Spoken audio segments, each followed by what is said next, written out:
Yeah, hi. My name is Arshad. I'm the proprietor and founder of this place called Hearing Healthcare Clinic AS.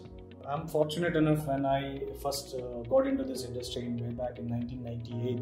So basically, when you do a business or something, you get money. But this profession gave me money and satisfaction.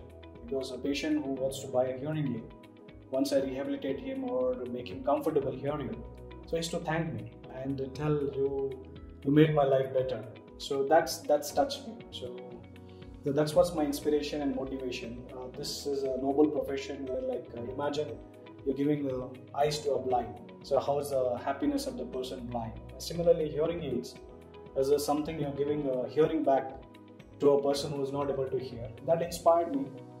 I had a humble background with my father being a headmaster and I didn't have much financial background. Being a businessman, you need a backup, good backup, a financial backup to successfully withstand a business or climb it to a different level. Unfortunately, I was not so blessed. That didn't stop me from reaching where I should reach. So I made a small baby steps, so which took me a long time. Every time our challenges has come in my way and our team's way, we have successfully overcome the challenge and learned and grown better from there.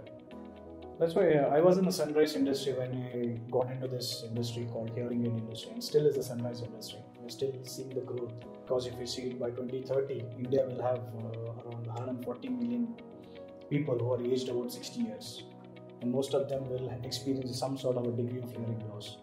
So this is like we are a beginner in the industry. It's like sunrise industry. We moved from tier 2 cities to bigger cities where the opportunities were bigger.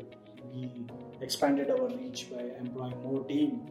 So I could do individually a bit of my experience. But what I did, I trained my team, and my team reciprocated and responded. So there's always a good saying: a leader creates a leader, not a follower. So I always believe in that concept. We're able to go out in the market and give us services. It's still a very successful one. That's one of the best success model I can tell about it.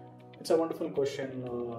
To be precise, technology. I'm a tech savvy. I like technology to be forefront. So there is a primitive type of testing. There is a modern type of testing. So I want to adapt changes. So you don't adapt changes, you left behind. So you should have a mentality of you are a millennial, then you can't be stay there with your thought process. No, you have to be more aggressive in the market with present generation and present technology. One thing which differentiated us from our competition is that we went ahead a step and we adopted a technology called, in our field, called boothless audiometer. Earlier, we never had the opportunity to test people in their workspace or something because of sound treated room. Our device with the latest technology eradicate the soundproof room concepts, and we do test them remotely with a portable audiometer called Kudu Wave boothless audiometer. So my moment would be when I started a school for early intervention kids. It's called Home.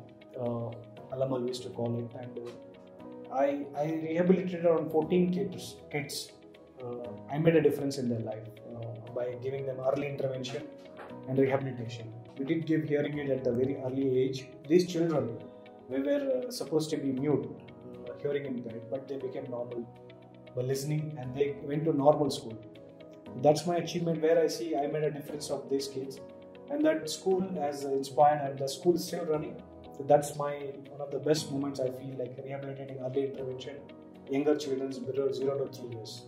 You see now Bangalore has become too noisy. So without your knowledge, you are exposing yourself to sound pollution. Now recently we did a project with the government of police, so-called traffic police.